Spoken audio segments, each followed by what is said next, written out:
여러분 안녕하셨습니까? 예, 반갑습니다. 저는 동국대 불교대학 김호성 교수입니다. 일본의 불교 문화라는 제목으로 일본 불교 전체를 4번에 걸쳐서 다루는 중에 오늘은 3번째가 되겠습니다.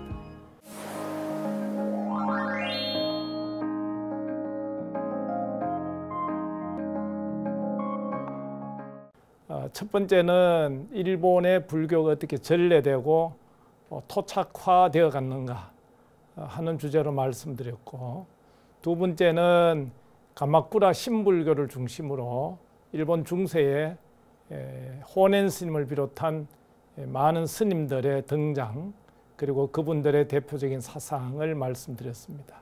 그에 이어서 오늘 3번째는 일본의 불교 문화라는 제목으로 말씀을 드리는데요. 이 일본의 불교 문화도 크게 2가지 이야기만 드리려고 합니다. 너무나도 많은 이야기를 해야 되지만 사실은 우리나라하고 불교의 문화가 유사하거나 같거나 하는 것도 있지만 역시 풍토가 다르고 땅이 다르고 역사가 다르고 사람이 다르기 때문에 문화적 차이 역시 적지 않습니다. 그래서 그 다른 문화, 조금 물론 뭐 비슷한 것도 있지만 그런 다른 문화를 크게 제가 2가지 중요한 것만 오늘 소개해 드리려고 합니다. 첫 번째는 순례 문화고, 두 번째는 어떤 사람들에 대한 이야기이겠습니다. 두 번째 어떤 사람들에 대해서는 후반부에 말씀드리기로 하고, 순례 문화를 먼저 말씀드리면, 물론 우리도 지금도 뭐 윤달이 있을 때는 삼사순례도 있고, 또 무슨 108성지 순례도 있고, 또 무슨 5대 보궁순례도 있고, 관세음보살님 인연도량을 또 찾아서 가는 순례도 있고 다양하게 있습니다. 그런데 일본의 경우에도 약 한 1200년 역사를 갖고 있는 불교 순례 문화가 있습니다. 일본의 경우에는 이 순례를 오헬로라고 합니다. 헬로라고 하면은 이 보편적이다 할 때 편자, 두루 편자죠. 두루할 편자에다가 이제 길로자를 써가지고 편로.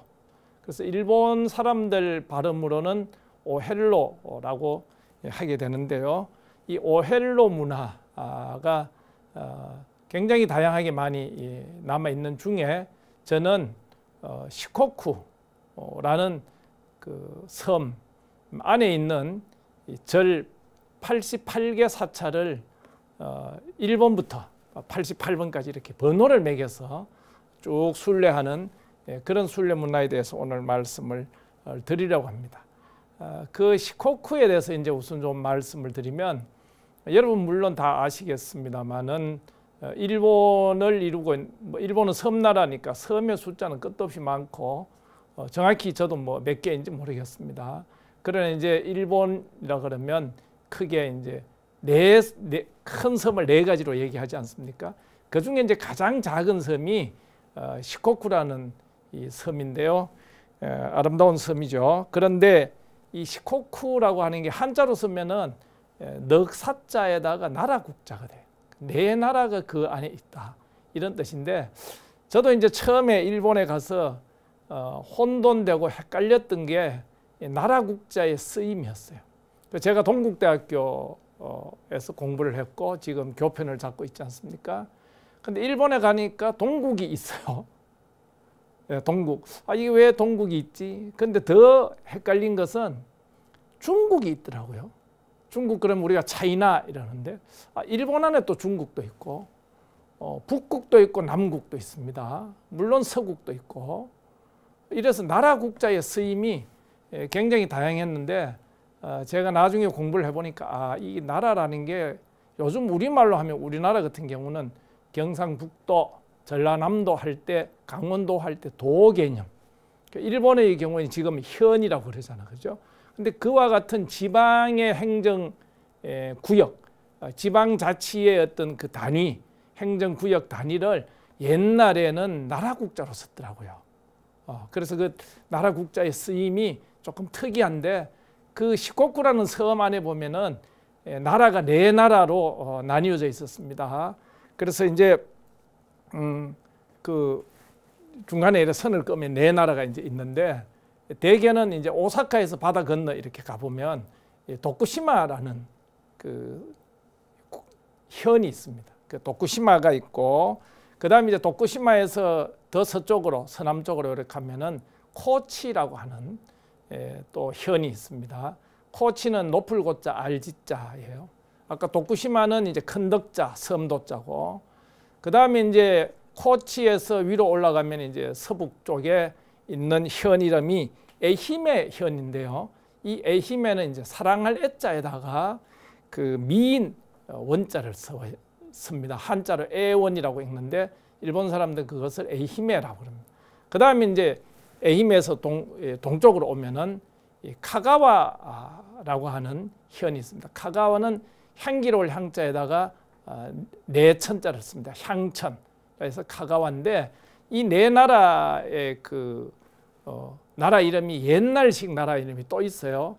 근데 이제 그거는 조금 생략을 하고 그 중에 이제 뭐 우리나라 사람들한테도 익숙한 게 예컨대 도사는 우리 맹견 아주 무서운 개 중에 이제 맹견 중에 도사견이 있어요. 그 도사가 코치라는 나라의 옛날 이름이에요. 그 다음에 이제 우리나라에서 여러분들 아마 좋아하시는 분들 많이 계시리라고 봅니다만은 산우키 우동 할 때 산우키가 그 옛날 나라 이름인데 지금 카가와 현을 옛날에는 산우키라고 그랬어요. 그래서 이제 이렇게 네 지방행정구역이 있는데 이 중에 이제 1번 절이 어디에서 출발하느냐면은 도쿠시마에서 출발합니다. 그래서 1번 절 이름이 료젠지라고 그러는데 영산사예요. 신령스를 영자에다가 매산자 료젠지 영산사로부터 출발해서 쭉 이제 서쪽으로 가서 이제 다시 서북쪽으로 해서 동북쪽으로 해서 카가와현에서 산우키 지방에서 이제 88번 오쿠보지라고 그러는데 대와사라는 절로서 이렇게 끝이 납니다. 그렇게 해서 이제 순서대로 1번부터 88번까지 가는 것은 이제 술로라고 그러고 또 이제 88번부터 거꾸로 가는 경우도 있습니다. 88번에서 출발해서 87번 이렇게 해서 1번까지 이제 거꾸로 도는 이제 이런 것도 있는데 사람들이 그렇게 얘기해요. 순서대로 가는 것보다 거꾸로 도는 게 훨씬 더 좋다. 왜 좋으냐면 이 시코쿠 순례의 그 기원이 8세기 중엽부터 이제 9세기 8세기 후반부터 9세기 중엽까지 그 살았던 일본 진원종의 개조 큰 스님이죠. 홍법대사 공예라는 스님이 있어요. 그래서 코보 대사 쿠카이라는 스님인데 홍법이라 그러면은 클홍자 넓힐 홍자예요. 그리고 법법자 법을 넓힌다. 근데 이 스님 법포인데 홍법대사 쿠카이 스님이 고향이 시코쿠예요. 그래서 젊을 때 출가하기 전부터 뭐 동굴이나 또는 깊은 산이나 이런 데서 수행을 많이 했다는 거예요. 그래서 그 스님하고 인연이 있는 절 88개를 이제 순서대로 모아서 88번까지 이제 번호를 매기고 순례하는 이 문화가 약 1200년 가까이 이어져 옵니다. 그 지금도 굉장히 이제 유명하고 일본 사람들도 많이 갑니다. 대표적으로 2011년에 그 일본의 동일본 대지진이 일어났을 때 수상하던 분이 그때 당시 민주당의 칸 나오토 수상이라고 하는 분이 있었는데 지진 사후 대책이라든가 이런 것들이 잘 안 되고 이래서 올해 수상 노릇을 못하고 중도에 그만두었습니다. 그리고 그 다음 날 바로 시코쿠로 비행기 타고 날아가서 시코쿠 순례를 88개 절을 이제 순례했던 그리고 그분은 나중에 순례에 대한 책도 썼어요. 그리고 내고 저 역시도 이제 시코쿠에 제가 사실은 2013년에 코치에서 제가 살아본 일이 있어요. 6개월을 살았는데 그때 저도 이제 이 순례에 빠져가지고 조금 하려고 했는데 저는 88개 사찰을 다 완주는 못하고 53번 53개의 절을 순서 번호 순서 상관없이 여기저기 이렇게 조금 찾아서 다녔던 일이 있습니다. 근데 홍법대사 이제 쿠카이라는 스님이 진원종이라는 큰 종파를 만들었는데요. 근데 그 진원종의 사람들이 생각하기로는 홍법대사 쿠카이 스님은 당연히 돌아가셨죠. 835년에 돌아가셨는데 이 스님은 안 돌아가셨다라고 믿어요. 그 사람들이. 그리고 지금도 시코쿠를 순례하고 있다고 생각합니다. 근데 홍법대사 스님은 1번부터 88번까지로 이렇게 순례하고 있기 때문에 우리가 1번부터 88번까지 순례하는 것은 뒤따라가는 거고 88번부터 거꾸로 순례하면 중간에 홍법대사를 만날 수 있다. 이런 믿음을 갖고 있답니다. 그래서 거꾸로 순례하는 것이 더 이제 공덕이 크다. 이런 얘기들을 하는데 지금은 사실은 우리 불교의 수행, 종교의 범위를 넘어서 전 세계의 많은 사람들이 젊은 사람들 뭐 또 나이 든 사람들 할 것 없이 남녀노소 누구나 할 것 없이 이 시코쿠 순례가 하나의 초종교적인 어떤 풍습이나 또는 심지어는 여행 상품, 관광 상품화 되어 있습니다.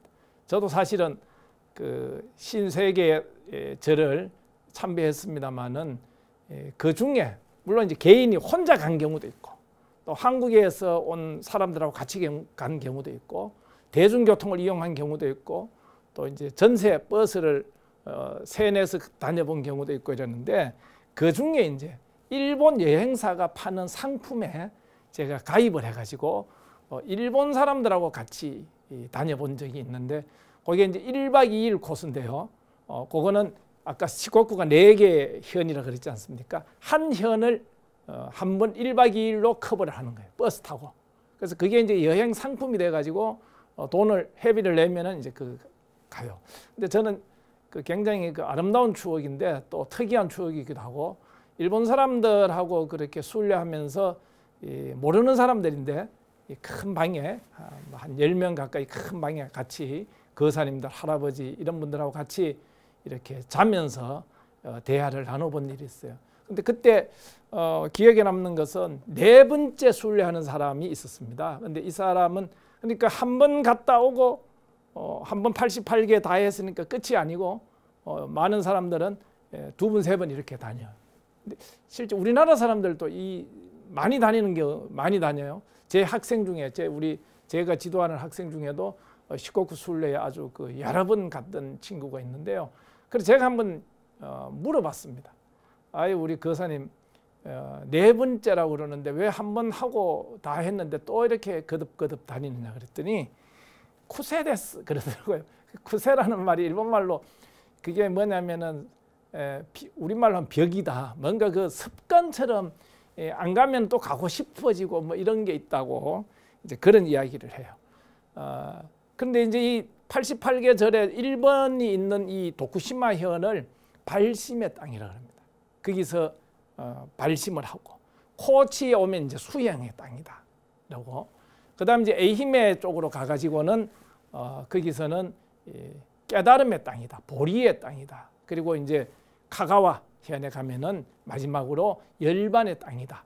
이제 이렇게 이야기를 합니다. 근데 순례하면서 지금 이제 물론 기본적으로 현재는 복장 자유, 교통편 자유 뭐 이런 식으로 얘기를 합니다만은 옛날에 어떤 그 뭐라 그러나 공식적인 폼은 순례자는 복장이 있어요. 따로 있는데 흰 옷을 입습니다.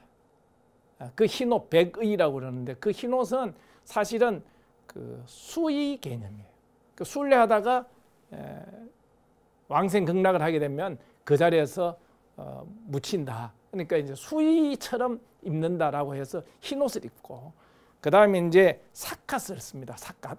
삿갓을 이제 이렇게 쓰는데 저도 삿갓을 사서 쓰고 다녔습니다. 그 삿갓에는 홍법대사의 시 간단한 개송 하나가 이렇게 한자로 써져 있고요. 그 다음에 이제 지팡이를 짚습니다. 근데 지팡이가 이렇게 쭉 그 직사각형의 그 지팡이인데 그 지팡이에는 사면으로 내면으로 돌아가면서 이제 반야심경을 써요. 한자로 반야심경을 쓰는데 일본 반야신경은 우리나라 반야신경하고 두자가 더 많습니다. 왜 두자를 더 보태는지는 모르겠습니다만은 우리는 원리 전도 몽상이라 그러잖아요. 전도라는 거 뒤집어진 몽상, 꿈과 같은 망상, 생각을 멀리 떠나보내라 이러는데 일본 사람들은 원리 일체 전도 몽상, 일체의 모든 이런 그 강조해야 한 그 일체를 집어넣어서 원리 일체 전도 몽상이 이제 들어가 있는 262자의 반야신경을 그렇게 이제 그 지팡이를 짚고 다녀요. 근데 이 지팡이에 관해서도 이야기가 있습니다. 가다가 다리를 만나면 다리 위에서는 지팡이를 이렇게 짚으면 안 돼요. 들고 건너가야 돼요. 그 왜 그러냐 했더니 옛날에 홍법대사도 순례하고 이렇게 그 수행하실 때 하루는 주무실 데가 없어가지고 다리 밑에서 주무신 일이 있대요. 그런 일화가 있답니다. 그래서 지금 혹시 다리 밑에서 홍법대사가 주무시고 있는지도 모르는데 지팡이를 짚으면 안 된다라는 이런 이제 생각을 얘기를 이제 하고 있고요. 그래서 이제 지팡이를 짚고 다니는데 이제 갈 때 그 연부를 해요. 근데 연부를 하는 게 나모다이시 henjokongo 이러면서 연부를 해요. 나모다이시 그럼 나무 대사 큰 스님께 기합니다. 근데 어떤 큰 스님이냐 하면은 henjokongo는 이제 변조금강이라 그러는데 이 홍법대사가 중국 당나라에 유학을 했거든요. 그래서 거기에서 이제 밀교의 그 가르침을 그 전달받아서 전해받아서 이제 옵니다. 근데 그때 스승으로부터 받은 그 법포지 호가 변조금강이에요. 그래서 나모다이시 henjokongo 하는 것은 홍법대사를 부르면서 이렇게 다녀요. 근데 이제 백의를 입고 그 유니폼에 보면은 그 작은 요만한 그 우리 그 간호원들 뭐 이렇게 그 백처럼 요 작은 하얀 백을 이렇게 짊어지고 다녀요. 근데 그 안에는 향, 그 다음에 뭐 등등 순례와 관계되는 물품 같은 걸 이렇게 넣어서 이제 들고 다니는데 거기에는 뭐가 있느냐면은 글이 하나 있습니다. 어떤 글이냐면 동행이인이다. 함께 가는 두 사람이다. 근데 두 사람이 누구냐면은 나하고 홍법대사다. 이렇게 이제 생각을 해서 동행 대사님과 함께 가는 우리 두 사람이다. 그래요. 그래서 88개 사찰에 이제 도착하면은 이제 의식을 하는데 반드시 본당 참배한 다음에 대사당이라고 있습니다. 대사당은 홍법대사를 모신 작은 법당을 대사당이라 그러는데 본당, 우리로 말하는 법당입니다. 주법당을 참배해 가지고 반야심경을 독송하고 광명진언 같은 걸 독송해요. 그 다음에 이제 그러고 나서 대사당에 참배하면서 또 홍법대사 모신 앞에서 반야심경을 독송하고 광명진언을 독송합니다. 그 다음에 이제 여러분들도 이 문화는 우리나라에도 전해져서 요즘 뭐 올레길이라든지 뭐 이런 데 가보면은 각 지역마다 많이 합니다. 도장 찍어주는 거 있잖아요. 도장 받는 거. 도장 받습니다. 그 도장 받는 거를 납경이라 그래요. 납경. 경을 봉납한다. 받들어 부처님한테 올린다. 이런 뜻인데 책이 이렇게 묶여져 있습니다. 88개 절. 1번부터 쭉 있는데 이제 책 같은 게 또 있고 아니면 또 족자 같은 데 있어. 족자에 보면은 88개 절 부처님 전부 다 이렇게 있는데 거기에다가 도장을 받는 경우도 있고 또 백의 그 위에다 도장을 받는 경우도 있고 하는데 보통 이제 많이 하는 게 그 납경장이라고 하는 책이죠. 그러니까 1번 절에서는 1번 절에다가 순서에다가 1번 절에 부처님과 관계되는 진언이 있습니다. 진언을 붓글씨로 쓰고 절에 그 담당자가 스님이나 아니면 뭐 종무소에 계신 분이 붓글씨로 써주고 도장을 찍어줍니다. 근데 그때는 납경묘라 해가지고 300엔을 이제 드려야 돼요. 300엔을 드려야 되고 그렇게 해서 이제 그 저거를 합니다. 근데 그 시코쿠 지방의 사람들은 오세따이라는 문화가 있답니다. 오세따이. 세따이라고 그러면은 우리 한자로 쓰면은 접대 문화예요. 접대 문화. 그러니까 순례자를 그 순례자를 오헬로상이라고 하는데 오헬로상 순례자에게 예컨대 뭐 밥이나 아니면 무슨 뭐 과일이나 이런 등등을 뭐 심지어는 현금 돈이나 이런 것들을 이렇게 보시하는 이제 그런 문화가 있는데, 이 쟁콘야도라고 하는 것도 있어요. 쟁콘야도라 그러면은 한자로 쓰면은 선근숙, 착할 선자 뿌리 건자 잠잘 숙자, 선근을 쌓기 위해서 무료로 순례자들에게 숙소를 제공하는 그런 풍습이 있다는 거죠. 그래서 이제 이 무료 그 쟁권 야도가 이제 그 여기저기에 마련되어 있습니다. 그래서 이제 이런 그 막 순례하면서 일종의 그 수행하는 그런 문화가 있고요. 이 88개 절은 보면은 종파도 일정하지 않고 또 절의 규모도 예컨대 75번 사찰이 선통사라는 절인데, 젠쩌지라고 해서 착할 선자 통할 통자 선통사인데, 여기는 홍법대사 공예 스님, 쿠카이 스님의 생가가 있던 곳을 절로 만들어서 엄청 큽니다. 엄청 큰, 아마 제일 큰 절이고요. 근데 동네에 아주 작은 절도 있습니다. 그런 아주 작은 절도 있고 조금 중급 규모의 이제 크기도 있고, 절마다 다르고 또 종파마다 다르는 거, 또 이제 가장 저거한 것은 모시는 부처님도 다 본당에 모시는 부처님이 다 달라요. 근데 제가 이제 88개 절은 다 못 가봤지만은 그 중에 한 53개 절 같은 경우 이제 가보면서 기록을 해가지고 분석을 합니다. 제일 많이 모신 부처님은 어떤 분인가 하고 분석해봤더니 약사열의 부처님을 제일 많이 모셨더라고요. 우리 범부 중생들이 바라는 거는 나 자신의 건강, 가족의 건강을 무엇보다 바라지 않겠습니까? 이제 그런 의미에서 본다면 역시 약사열의 부처님을 많이 모셨다는 것이 이해가 되고, 그 다음에 이제 2등이 천수간센보살, 천수천안 간센보살. 저는 과거에 천수천안 간센보살님 신앙을 많이 했기 때문에 뭐 각별한 마음으로 참배했던 그런 이제 기억이 있고요. 댕기면서 굉장히 다양한 그 뭐 체험 같은 거 그런 이야기들이 많습니다만은, 자, 순례 문화는 그 정도로 말씀을 드리고요. 그 다음에 이제 두 번째는 어떤 사람들인데, 이 사람들에 대한 소개인데요. 이분들을 이제 부르는 이름이 일본 사람들 발음으로 그대로 하면은 묘코닌이라는 이름이에요. 묘코닌.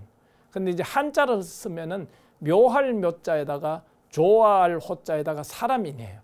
묘하게 좋은 사람들이다. 이 묘는 이제 호인을 그 수식해주고 강조해주는 말인데, 묘호인이다. 우리말로는 이렇게 얘기할 수 있어요. 그런데 저는 이분들을 얘기할 때 이제 묘호인이라 하지 않고 이제 묘코닌이라 그래요. 근데 그 이유는 사실은 묘호인이라는 개념하고 묘코닌이라는 개념이 조금 달라요.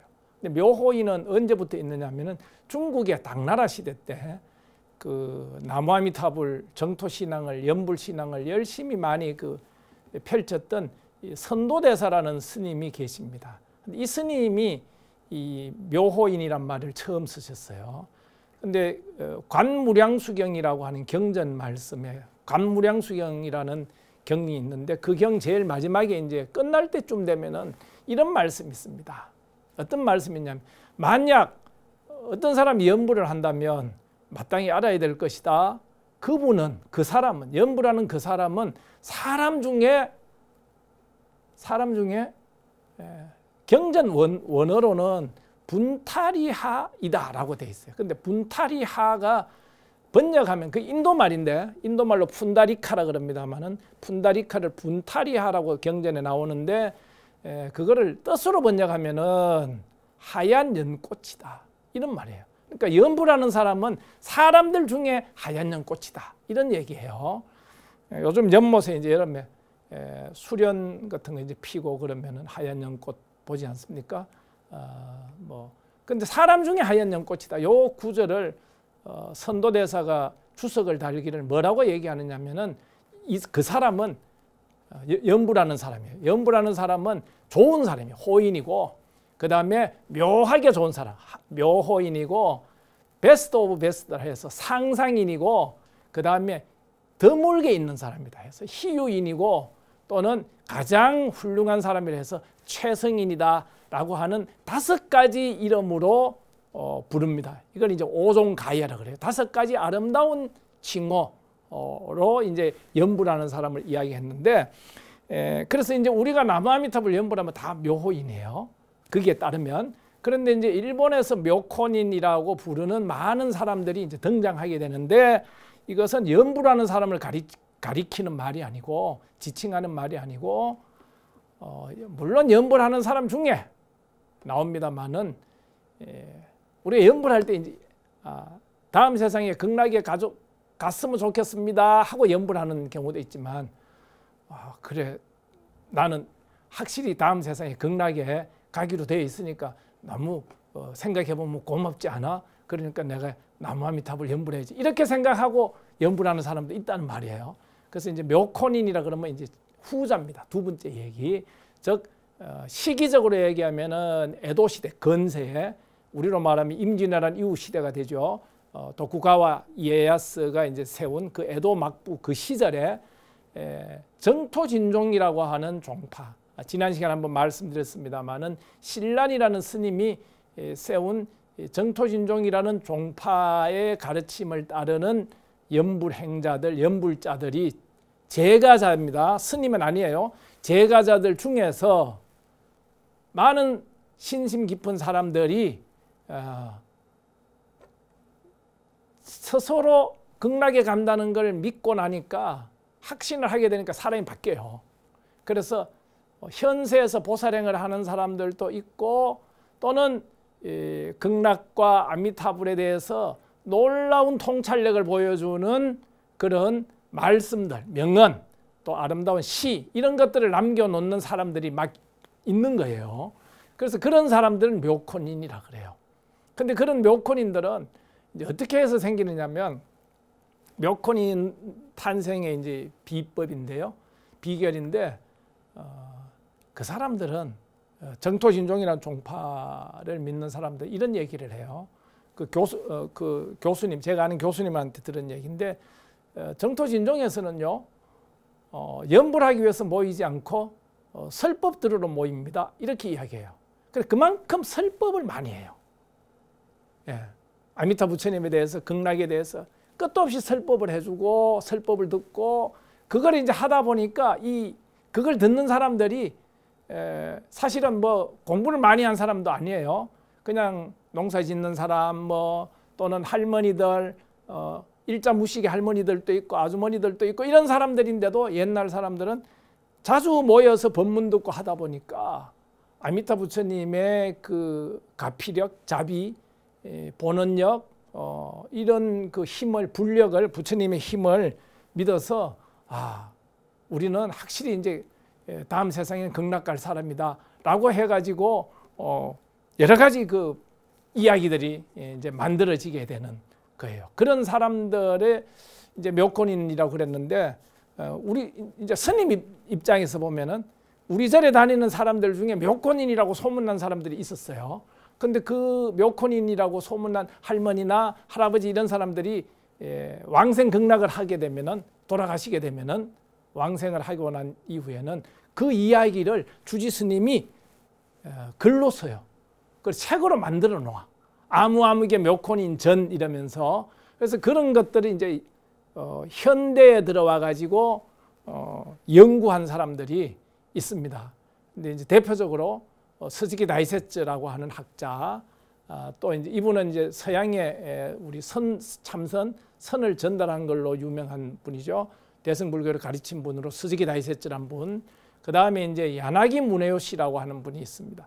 사실은 제가 저의 어떤 그 신앙을 한번 이렇게 바꾸게 되는 계기를 만난 것이 이 야나기 무네요시 선생님을 통해서인데, 물론 1961년에 돌아가셨기 때문에 제가 직접 뵙지는 못했지만, 그분이 남겨놓은 책 중에 나무아미타불이라는 이름의 책이 있습니다. 그 책을 제가 2007년에 만나서 10년에 걸쳐서 번역을 해서 2017년에 책을 냈습니다. 그래서 나무아미타불이라는 책이 있는데, 이 나무아미타불에는 야나기 무네요시 선생님이 묘코닌 이야기를 자주 해요. 왜 그러냐면, 이분 이야기로는 일본의 불교가 이룩한 성취, 완성, 성취도를 따진다면은 지난 시간에 말씀드린 뭐 호넨 스님, 신란 스님, 도겐 스님, 입변 스님 이런 고성들, 중세 시대에 특히 많이 나왔던 가마쿠라 시대의 큰 스님들보다 더 높아질 수는 없고, 또 근세에 즉 에도 시대에 나온 묘코닌들의 수준보다 더 높아질 수가 없다, 이런 얘기를 합니다. 그러니까 묘코닌이라는 사람들이 비록 제가자이고 비록 일자무식인 할아버지 할머니도 계시지만은 그런 분들이 이룩한 신심의 세계, 신앙의 성취, 이거는 호넨 스님이나 신란 스님이나 뭐 이런 중세의 기라성과 같은 큰 스님들이 이룩한 도의 수준하고 맞먹는다는 얘기입니다. 같다는 얘기예요. 그래서 그만큼 높이 평가를 하는 거고 그만큼 자랑스럽게 생각을 해요. 일본 불교 문화가 묘코닌을 탄생시킨 것은 엄청난 이 자랑할 만한 일이다라는 이야기를 이제 합니다. 그래서 이제 제가 나머지 시간 되는 대로 이제 구체적으로 이 묘코닌 몇 분의 이야기를 소개해 드리겠습니다. 이 도치히라 후지라고 하는 이분은 일자무식의 시골 할머니예요. 근데 이분이 뭐라고 이야기했느냐면은 이런 이건 뭐 시라고 할까 말씀이라고 할까, 묘코닌 도치히라 후지, 나무아미타불 책에 나오는 얘기입니다만 이런 말을 합니다. 여러분 잘 들어보세요. 법장보살은, 아미타 부처님 전신의 이름이 법장보살이에요. 법장보살은 어디서 수행하실까? 법장보살님은 아미타 부처님이 됐는데 도대체 어디서 수행하셨는가, 이런 얘기예요. 어디서 수행하실까? 마음속에서, 내 마음속에서, 자기 할머니, 이 할머니 도치히라 후지라는 할머니 마음속에서 수행하셨다는 얘기예요. 법장보살은 어디서 수행하실까? 내 마음속에서 나무아미타불, 아미타불. 여기 끝이에요. 그런데 야나기 문혜시 선생님은 이런 이야기합니다.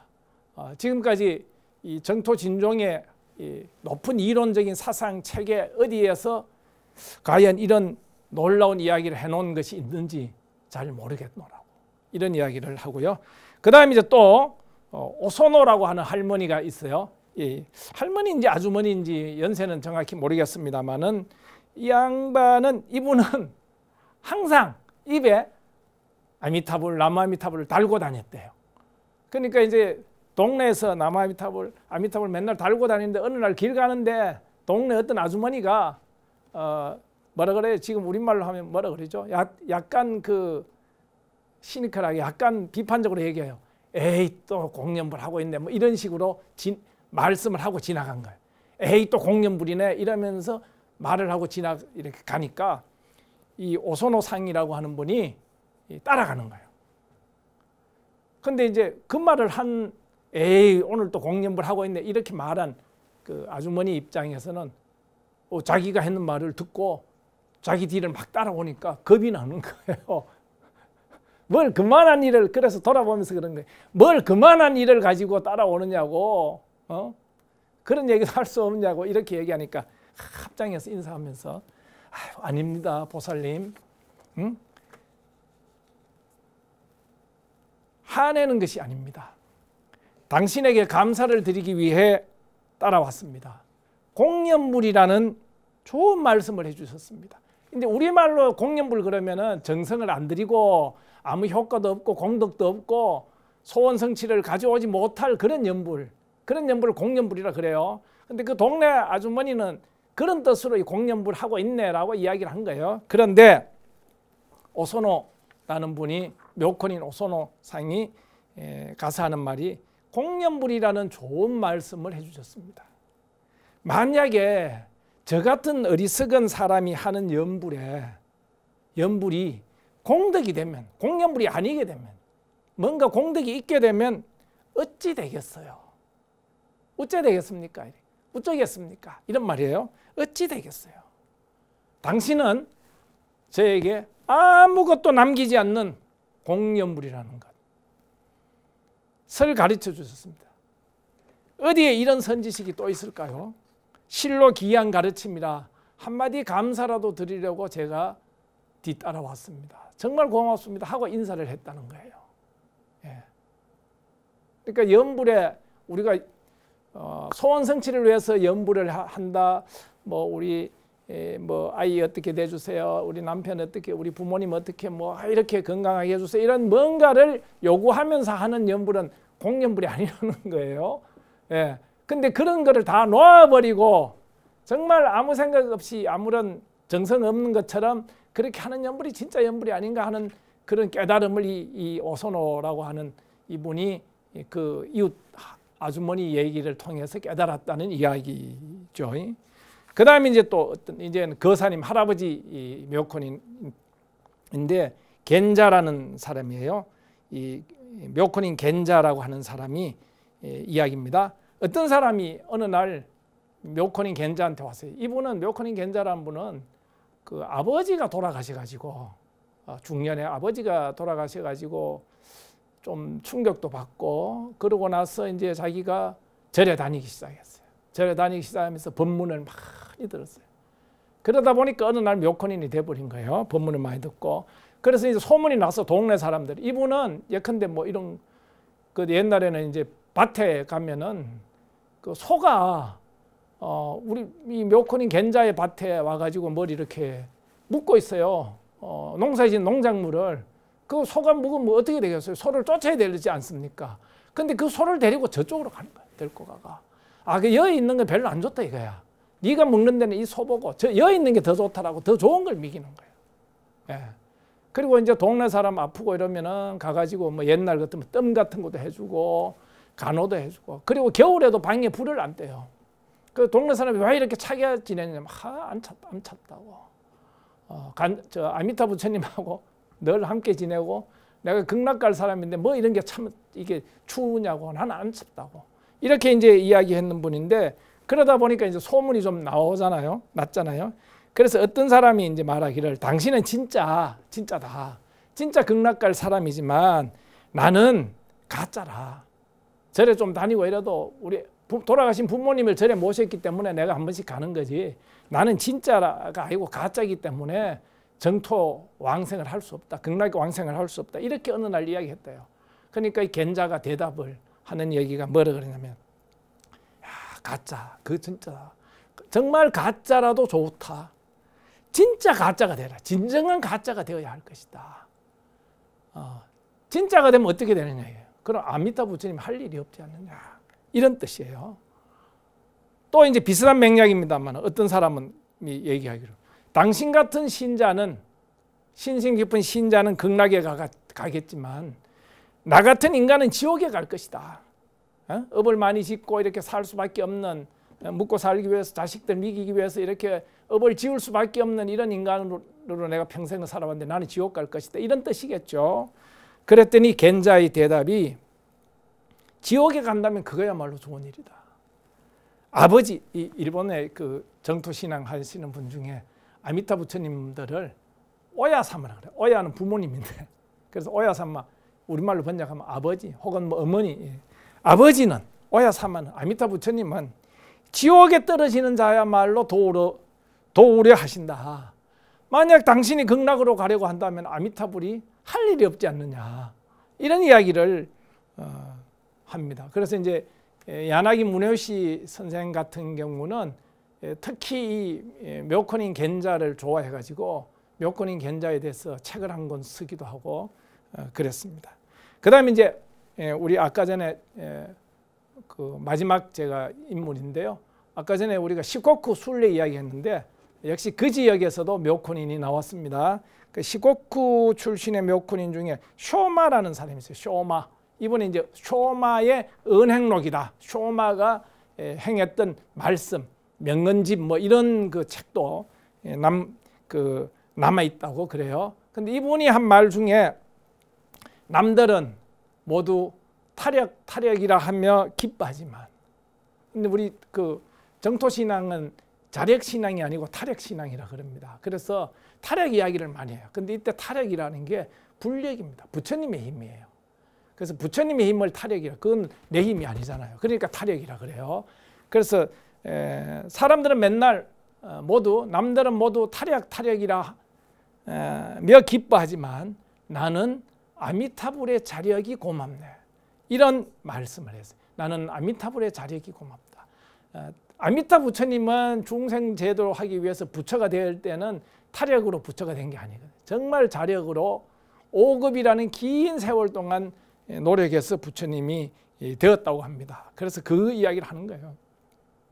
너무나 아미타 부처님 입장에 생각해 보면 아미타 부처님의 그렇게 긴 세월 동안에 고행하고 수행해 주신 것이 우리를 위해서고 나를 위해서니까 그게 너무 고맙다. 이런 이야기를 이제 하고 있습니다. 그래서 이런 그 묘권인을 낳는 그런 어떤 그 문화, 또 이제 이런 그 이제 사상적 배경, 이런 사람들에 대한 이야기를 저는 특히 이제 그 감명 깊게 생각하는 것은 아까 말씀드렸습니다만은 스님들이 묘권인의 전기를 서서 기록한다. 그러니까 지금 뭐 우리 방송 보시고 계시는 주지 스님이나 스님들이 계시면 신도님들 중에 훌륭한 신앙생활을 남긴 이런 분들이 있으면 그분들에 대한 글은 스님들이 쓰셔야 돼요. 또 스님들이 훌륭한 삶과 수행과 깨침 또 나눔의 어떤 그 행적을 보여주셨다면 그에 관한 이야기는 또 우리 제가불자들이 기록하고 전하고 이런 것들이 필요하지 않는가 이런 생각 듭니다. 그래서 저는 오늘 소개해드린 이 묘권인 이야기들은 전부 제가 번역한 나무아미타불이라는 책에 나오는데 그 야나기 문효시 선생님 덕분에 알게 되었고요. 그래서 이제 그러나 우리나라에서도 앞으로 이런 그 묘권인들이 나올 수 있겠죠. 우리의 경우에는 묘호인이라 이렇게 불러야 될 것 같습니다. 우리말은 묘호인이니까요. 그래서 우리도 앞으로 많은 묘호인들이 탄생하기를 기대하면서 오늘 세 번째 강의는 모두 마치도록 하겠습니다. 감사합니다. 성불하십시오.